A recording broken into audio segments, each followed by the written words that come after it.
Susan Rosen, and today I have a special guest who is coming on to talk to us, in particular having to do with the brain series that I'm doing, and because of all of the different pressures and different things that are coming up and happening in the world, COVID-19, all of the protests and the George Floyd, amongst others. Now we're finding out even more still, continuing. And I wanted to have her on because she is a speaker. She's also a mindset head coach.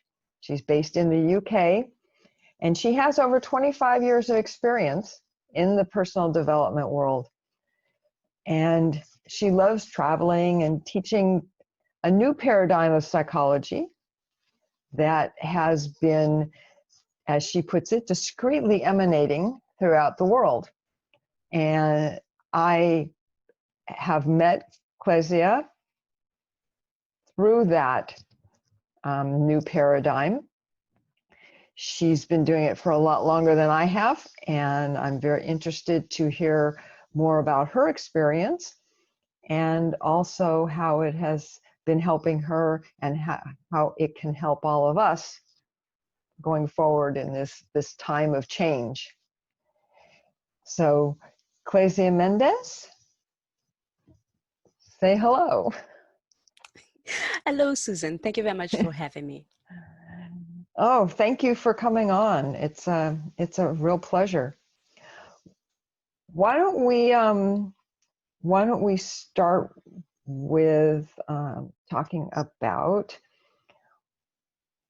what you feel is the most important thing that you've learned in your life and in your experience that is helping you in particular in this time right now, and how it can help all of us that are here listening. Thank you, Susan. That's such a good question. The most important thing that I've learned in my life so far is that this is an inside-out world. And what do I mean with that? Is that once you get an understanding of how your feelings, and by feelings, I mean your experience, attitude, feeling state, your state of mind. Once you get an understanding of how all of that works, that your feelings are coming down from thought in the moment, then you are headed in the right direction for the insights that you need. And I can feel confident in my direction. And because at least my focus is in alignment with how we psychologically or spiritually work, it gives me the right starting point. It gives me the right direction. And there are a million things that I don't have to think about. So my mind is quietened by insight. You feel relaxed and secure about the inside out and single paradigm direction. Those are the most important things I've learned so far. Okay. And then how is it working for you right now, and what are some of the things that we can learn just during our time together here that would help us in dealing with what's going on? Sure. So to give you some context, so as you said, I have heavily invested in the study of personal development for over 25 years, including the reading of numerous books, self-help books, attending many conferences, seminars, and workshops all over the world. And I've been mentored by top experts in the field of self-development.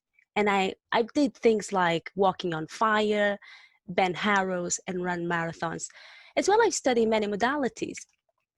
And many of the things, one of the things that while I was in that journey that I had taken away, the main takeaway, if you will, from all of that experience was that it's really important to have a positive outlook in life, right? Okay, so that's how I used to think that that is a really useful thing to know. That is important to have a positive outlook in life. And then something happened that changed my perspective, because a few years ago, I had a partner and our relationship crumbled. Mm. And as our relationship crumbled and we split up, my my emotional state went into a tailspin, right? And the strange thing that really ticked me off was that not the entire positive thinking in the world could not shift things for me. Mm. And while I was in that tailspin, I I had like moments of clarity as well, like everyone else. But I was really curious. I was like, hang on a minute. How come I've studied all these things and none of them are helping me right now? What's going on? Because I was feeling stuck, almost like walking in molasses, Mm. right? Okay. Yeah. And I was sinking down and down and down. Things were not shifting. And finally, in a moment of clarity, I've heard and I reached out to a transformational coach. And my coach, after a very short conversation, really shown to me, he made it really visible and available to me how our experience of reality is created from the inside out, meaning that I'm feeling thought in a moment to moment to moment, 100% of the time. And in that regard, is the same for every single person in the planet, all 7.46 billion at the moment and more being born. And knowing that gave me hope, right? And that started shifting things for me. And then all of a sudden, that deep sadness that I used to feel about the breakup, things just cleared. And I started thriving again. Now, how is this relevant? How is this important? I can tell a story, probably would be in order to show the comparison and contrast. People may not know this, but back in March, I was very, very sick. And I don't know it was COVID-19 for a fact, but I assume it was because we didn't have the test back then. And while I was really, really sick, there was a day that I was so sick and feeling so weak that I thought that I was dying. But at the same time, my mind was very clear. I was feeling clear and sharp. And then this thought occurred to me, said, oh, well, Clesia, what if this is it? This is how you die of unknown virus, something new, COVID-19. I was like, I don't know, I'll be okay. And then another thought popped, and the thought was, how about your family? And then another thought came. It's like, oh, my family will be upset for a while, but then they'll be okay. Yeah, eventually they'll rebound. That's the nature of it.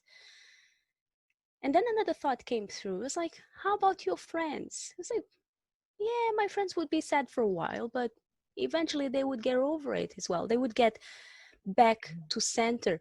So again, why is that relevant to your question? Because while I thought I was dying, I really believed that I was dying, my experience was very peaceful, right? Okay. And why is that? Because I was having those thoughts, and I was having peaceful thoughts in a moment, and therefore I was having a very peaceful experience. That is all that was going on. So fast track this, and then I recovered naturally because I'm here telling the story. I did not die.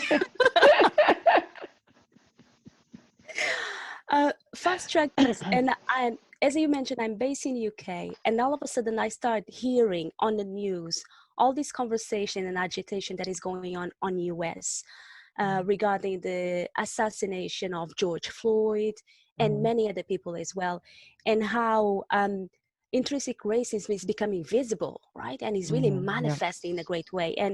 And people are protesting from both sides, right? Pro-racism, anti-racism. So people are coming to the streets, and all of this is happening. And all of a sudden, because of those news, because I start hearing more and more, and when I'm talking myself, I'm also thinking about the other people that also saw on the news, They saw that man dying for 8 minutes and a couple seconds over and Over and over and over. over Yeah. again. Yes. And potentially that they started kind of jiggling memories from the past, because all of us human beings, we have seen people, or we have been a victim of prejudice, or we have witnessed Yeah. prejudice, right? And we were in a Yes. position where unfortunately we could not speak up, because that would put us in danger as well. It is a reality. It is a reality. And based on what is happening right now, we're seeing signs of that, where people who are protesting both sides, regardless of ethnicity, people are showing up dead, right, in the 21st century. Yeah. So it Oh, is yeah. it is real, and it is dangerous. So I could see, and I started feeling very agitated. In fact, when I say that I was feeling agitated, I was so upset because, as I said, these memories were coming up. I was seeing all the stuff in the media in terms of the news. I was seeing people's reactions around me. And then uh, a couple of things started manifesting in certain ways. For instance, I stopped sleeping. And when I'm saying I stopped sleeping, that means that I would sleep for 1 hour, wake up for 2 hours, sleep for 1 hour, take up for 1 hour. Obviously, that was affecting my productivity as well. And I was like that for 10 days straight. And why I'm telling these stories, the story of when I thought I was dying of COVID and I was having a very peaceful experience, and the story of learning about George Floyd and other people's assassinations and having that sort of experience. Because in the moment, contrast from two stories, when I was feeling really agitated, I was not seeing that I was experiencing my thoughts in the moment, right? Now, it's really important to clarify something. That does not mean that those things weren't happening or that they're not happening. They are, right? They absolutely are. It's really happening already. And it already happened. It's just the experience that I'm having, it only works from the inside out, right? And it's always the power of thought taking form in the moment. Now, I realize I've been talking for a while. So what are you hearing, Susan? What would you like to chip in? I was so involved in it. It takes me a second here. Um, I can really resonate with what you're saying, where there are so many different things in our lives, and we react to them differently. But at the same time, we react in the same way. So it's all coming from the same place. A reaction comes from the same place. It comes from, as you say, inside, and our thoughts about it. And it's always so interesting to me how we react differently, and not just within ourselves, but across people, because some people might have had the same experience that you had with the COVID-19, for instance, or any other serious illness. And they may not have come to that peaceful experience of it. They may kind of go off the deep end with it and go into the pain, or into whatever they think is going on. And so I find it so interesting that in your description of all of both experiences, that it's not that you didn't have a reaction. It's that you were able to see the reaction and then kind of go with it, and then let it kind of play out, and and then see where you are, and how you can take that internally. I'm not being very articulate here, but I guess it just is so amazing to me, not specifically you, but the whole human experience in having reactions to different things. And there may be somebody else who would have the same two experiences as you and freak out on the COVID-19 part, and on the other part, distance themselves to not, so they don't freak out on the other. And so I'm always amazed how we all do the same sort of thing. We go through a lot of the same process, but we all experience it so differently. I'll just, something that happened, as you well know, let everybody else know, Clesia and I had recorded this podcast last weekend. And I got all ready to get started and we had a really good discussion. And I started working on getting it ready, and I was going to post the video, and I was stripping off the audio and doing all the little techie stuff that I love.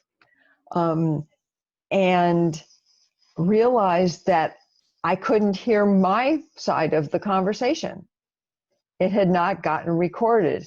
And it ended up being because on the back end, there was a problem with which microphone Zoom was connected to. And well, you guys don't need to know all the details.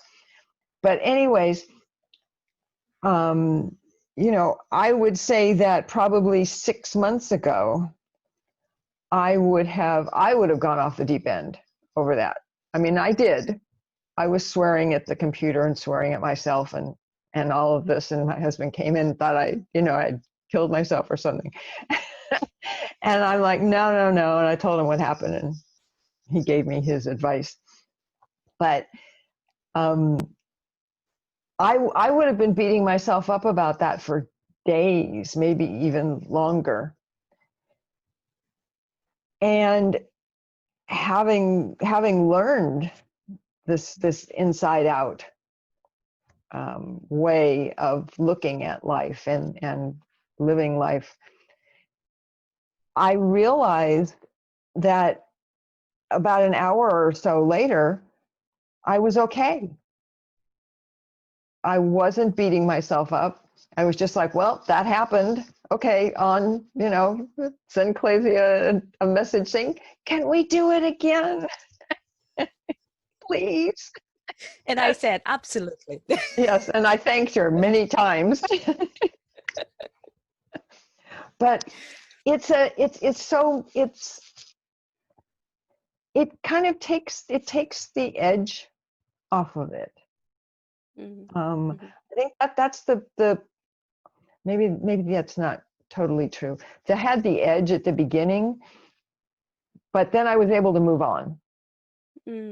I was able to say, okay, it's just my reaction. It is what it is. Let's get on with life and do something about it. I love that. Can I add something to that, Susan? Yes, please. Well, I love that story for a number of reasons. The first reason is that it's fresh and new, right? Something that is happening and it's really practical. So sometimes when people hear us having this type of conversation, people may have a sense that is kind of ethereal. It was like, oh yeah, it's a nice philosophy. And I must assure you that it's very practical. Just imagine what it would do for you if you used to beat yourself up for a month and all of a sudden you can get over it within an hour. Yeah. Right? And think about a solution. How much that frees up your mind to be present in the moment and do the things that you need to do. And that sort of thing is not an implication that we could, if someone were to tell us, okay, what are some of the benefits of learning getting a deeper understanding of the inside out? paradigm. And we could not tell you, well, when you do a mistake on Zoom, you'll be able to correct your mistakes sooner, because it's not in the Oh, manual. We never know how it's going to show up, right? But yes, reality, yes. life just becomes so much easier. That is what I Yeah, wanted to point out. yeah. No, absolutely, absolutely. And to tie it into this podcast and my theme in doing this whole podcast is having to do with health. And it is it's so much healthier to not hold on to things, Mm. to be able to look at it and say, oh, okay, I'm reacting. That's my thought in the moment. Now I'm going to move on to the next thought. And it's not really a control mechanism as much as it becomes more of a way of being. Mm. Um, and it's also something that you can kind of read about, or you can listen to people talking about it, and it's one of those things where you get this aha moment when it really becomes, it's no longer just an intellectual exercise. It really is inside you, and it really is. And I'm pointing here because that's in my heart chakra, or whatever you want to call it, that's where I had that insight into it, and kind of fell into it, or fell off. I never remember what the better way of describing it, but it's just such a it becomes almost like an all body kind of feeling, Mm. as opposed to just being up in your brain and your intellect, and trying to to use your intellect to fix something, or change something, or deal with it.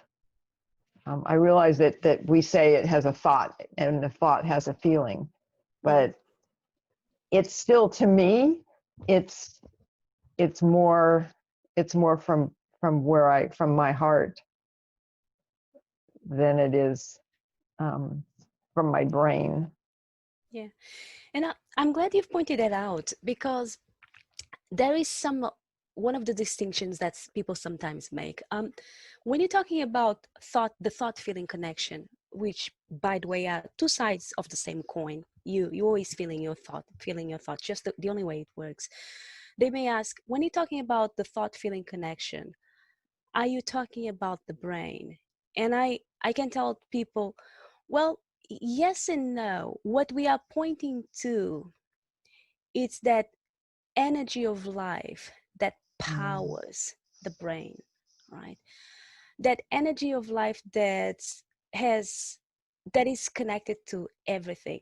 For instance, even without having a scientific background, every single person knows how to see the difference between a person that is alive and a person that is not alive, right? Once the person expires, there is that ethereal energy that is no longer there. That is what we are talking about, that powers everything. And that is what we are pointing to. And so when we're talking about the power of thought, is that power that gives an experience, as human beings, give us the power to have an experience of life, always from the inside out. Yeah, no, I agree. It's it's really quite powerful. you know. And I know Clesia and I were talking before we started today, just a little bit about meditation and you know, Buddhist meditation. There's, you know, there's so many different kinds of meditation, but it's essentially for the same reason, which is to be well, like with Buddhist meditation and Vipassana, you focus on your breath. And by focusing on your breath, which again is down here in your heart chakra, you stop focusing on all the other stuff. and you, the more you do it and the longer you do it at a time, but also, you know, years or whatever, excuse me, from practice, you develop that same kind of being able to drop into that place within you, where you it's why it's called practice, because you're exercising a muscle, and that muscle is your consciousness, and being able to come from your consciousness to life and to anything that happens, which is very similar in some ways. The vocabulary is a little different, but a lot of the feeling is similar, which is not, it's not exactly the same. I mean, I realize that, but for some people, it may give them a way in to wanting to learn maybe more about the inside out, or the principles as they're called. And just the knowing the fact that one of the things you and I were talking about was that one of the people who is, I don't want to call them a leader because they're not leaders, one of the teachers, I guess, Dickon, in the Inside Out, has a lot of background in Buddhism and meditation and all of that. So it's all kind of tied up together. They're all trying to get at the same thing. I have a teacher another teacher that I've been working with for many years, and what her place is what she calls your love place, and defining your love meditation. And that's finding someone or something, some experience that just fills you with love. And then whenever you need to center yourself, that's where you go. And you think about, you know, for me, it's when my husband gives me a big hug. And I just think about that, and then, you know, it's like, I just get all, you know. Susan, yeah. I would like to point something right now, because it's happening in the present moment, right? So you're talking about your husband hug, and I've seen you have a style anyway, but I've seen you lighten up, right? And what I would like to point it out, I don't know if you noticed that right now your husband is not giving you a hug, but you're feeling your husband's hug because you are thinking about it. The thought, yes. That's always the way it works. Yes, it's getting created by the power of thought in a moment. So the husband is not present, but just thinking about it gives you that experience of the hug. Yeah. Right. Yeah. Is that correct what I'm pointing at? Yes. Oh no, absolutely. Absolutely. Yeah. Absolutely. Yeah. Yeah. Yeah. So that, I think that's kind of my point. It's like all of these different modalities, and they're all trying to create the same thought feeling in our bodies, because it's almost through our bodies that we can approach and deal with all of these good and bad feelings, good and bad thoughts.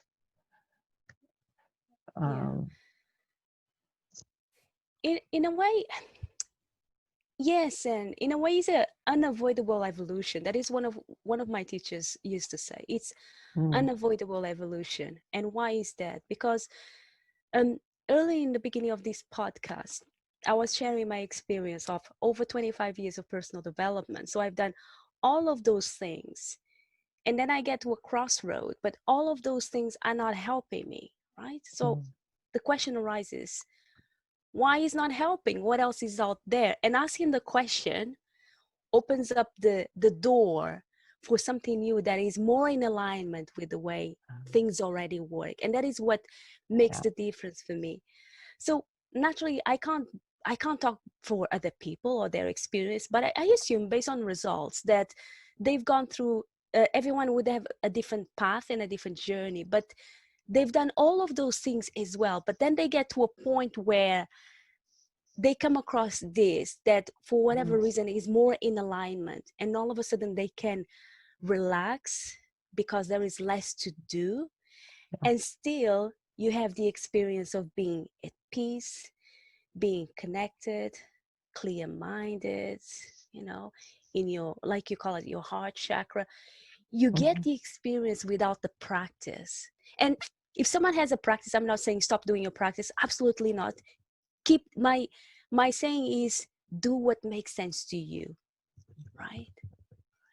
Because everyone has free will, but do whatever makes sense to you. And if later stage makes sense to stop, do it. But if not, just do what makes sense to you. And just being aware of that, it's enough. It gives you the space and freedom to be you. You do you. Right? You don't need to compare with other people. You do you, because you are the only person who knows what is best for you. No, absolutely. Absolutely. I totally agree. I totally agree. For me, I just find it so fascinating that all of these different modalities, people, practices, that for me, it's like they're all pointing at the same thing. I think that the inside out and the principles, to me, just makes it clearer. It isn't a matter of, oh, you have to sit on the cushion and meditate for 20 years before you get enlightenment. And that I don't want to say it's a shortcut, because it's, but it kind of can be, depending on when it hits you and you get it. But I think that they're all, like I say, they're all trying at base. They're all trying to get that same message across.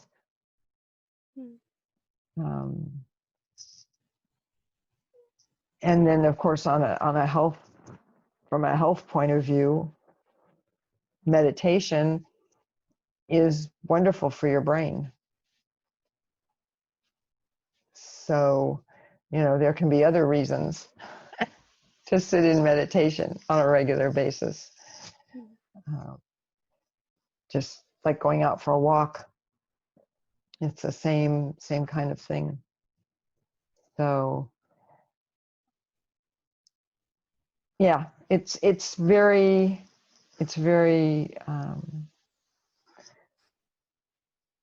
I guess, well, part of that is me. I mean, I'm I've always been very interested in history. I have a bachelor's degree in history. Um, so looking and making all these connections and seeing how all of these things, right? One of them for thousands of years, and one of them for what, 50 years, 40 years, I guess. And but it's the same. Mm. It's the same, you know, we as human beings are trying to get the message. And some people Yeah. get it. Some people fall into it right away. And some people can communicate it, but some people fall into it and can't communicate it either. I mean, they do the one and that's it. You just have to look at how they live their lives. Yes, yes. And I really love that. I've got a 6-month mentoring program. Mm. And yesterday I was having our one-to-one call with one of my mentees. And interestingly enough, we were talking about listening, right? Uh-huh. And my mentee was telling me, last Wednesday I've attended a listening workshop, and the instructor told me there are 9 techniques that I need to be aware of.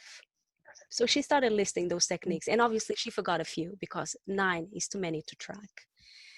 And she was like, "What are your thoughts on these techniques?" And I told her, it occurred to me in a moment. I said, "You know what? There is listening at the intellectual level. There is listening, and then there is listening." I'll do it again.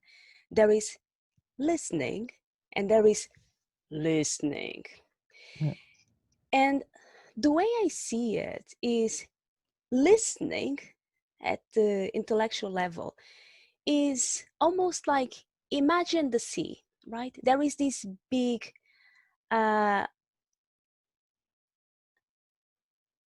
torment. What do you call it? Tempest?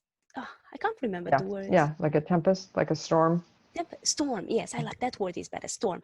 So there is this big storm going on at the sea, right? And you've got the boats frailing and getting shut against the rocks and breaking, and men and women, we need to be inclusive. Men and women getting thrown at the sea. There is all this stuff going on at the surface. And as you go deeper into the sea, there is this deep, deep Mm-hmm. calm and quiet and peace, right? At the surface is hectic, but at a deep, deep level is quiet Mm-hmm. and peaceful. And I said, to me, listening at the intellectual level seems like that. So you've got 9 pieces of information and measurements that you're tracking. But when you are really listening, is peaceful, is quiet, it's simple. There is nothing to do. Mm-hmm. And still, everything gets communicated. Everything that needs to get communicated gets communicated and received.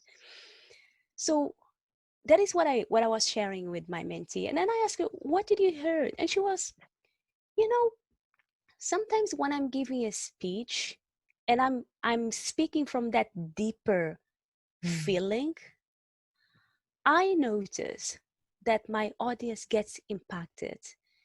And the reason I know they get impacted is because 2 or 3 or 4 weeks after the speech, they are still telling me how impacted they were by the speech. But when I'm delivering a speak from the intellectual aspect of it, there is a lot of information, is exciting, but people forget about it. I was like, isn't that interesting? So in a way, you already get a sense of the difference between listening and listening, in the same way that we get a sense of speaking and speaking. Yeah, Yeah, that is what yeah, occurred to yeah. me. Yeah. Oh no, absolutely. And just thinking Mm. is I know, just in when I'll be writing something, and I noticed this when I was still in college, it would it's like I would get into a zone and I would just be able to keep typing and typing and typing or writing or whatever. And it wasn't like it was perfect or anything, you'd go back and you'd make some changes or whatever, but it was just, you'd just be totally there, like you were, like I was just um, writing it. I was just writing it down. You know what I mean? Like it was being told to me somehow or another, even though it was me telling me. But yeah, it was really just getting into that whole zone again. From, as you were saying, from the lower part, and not the intellectual necessarily, although obviously the brain is always involved. But um, yeah, no, absolutely. And I agree. How can you listen when you're trying to think, when you're trying to remember even two or three things that you're supposed to be doing? Let alone you can't listen. I've done that before, not where I'm trying to remember, but you know, sometimes when I'm sitting listening to somebody talk or whatever, and or watching a really dull movie, um, and all of a sudden I'm thinking about something else, and I'm not listening. I'm listening to my own thoughts going off on whatever. So yeah, that's oh well, they must not do Okay. much Yeah, listening. I like that. I like, oh, well. And I was thinking, how is this Yeah. relevant for people who are listening to podcasts right now? A couple of things. So, first one is is normal, even though it's not natural. It is normal for us to get lost in thoughts, either in a past, right? We might feel guilty, worry, sorry about what happened to the in the past, things we cannot do anything about it anymore, right? Is that is normal. In the same way that is normal to be worried or anxious or apprehensive about the future. That is totally normal. Mhm. Now, what I would like to highlight and bring to right here, right now, is that even though it's not normal, even though it is normal, it's not natural. And natural is being in a space of neutrality and being present in the moment as best as we can, right? And if someone is listening to this and they say, how I like the sound of that, but how do I make myself to be present as best as I can? And just noticing when you're not in a present moment, it's enough.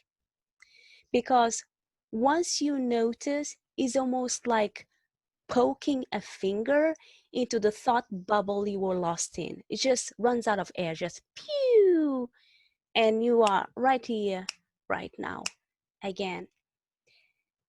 And why is that helpful? Why is that important? Because being in a present moment is when you've got access to your creativity, you've got more access to your innate well-being.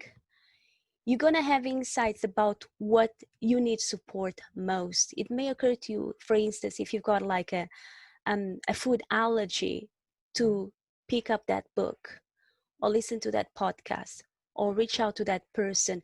You might not be too clear yet when that happened, why it's happening, but just following the hunch, when you are present in the moment, is a lot more likely for those helpful insights to come through and for you to hear them and see them and to take that next step. That is what I know to be true. That's wonderful advice. I would totally agree. with all of that. Um, and having been through many years of being stuck in the past and or worrying about the future, I know that neither of those are very helpful, especially because you lose the present. When you're in one or the other, the present keeps on going. And the present is the only place you can do anything. So I think that is a wonderful place to maybe wrap up this podcast. I know you have some other appointments that you need to do, and I really appreciate you coming back on today to talk about this. And it's interesting because I think we went even further actually than we did on the first one. So this one's even better. Yes, it's natural evolution. It keeps getting better and better. That's right, exactly. So when you want to do a third one, maybe in 6 months or so, I'm all for it. There you Just please go. let me know. There you go. That sounds like, yeah, we'll come back together and say, okay, so now what's changed, right? Yes. What's the new thing we're all worrying about? So let me just do a little wrap up here and let everybody know that I will be putting some links up in the show notes if anyone is interested in contacting Clesia, and her Facebook page as well as her website. And I let's see, do my usual, which is that I am not a doctor, and nothing on this program is to be construed as medical advice. If you are having some kind of a medical emergency, emotional or physical, please contact your own doctor or go to the emergency room if it's at that level. And with that taken care of, I want to say thank you to Clesia one more time. And I will be signing off, and I will talk to all of you next week.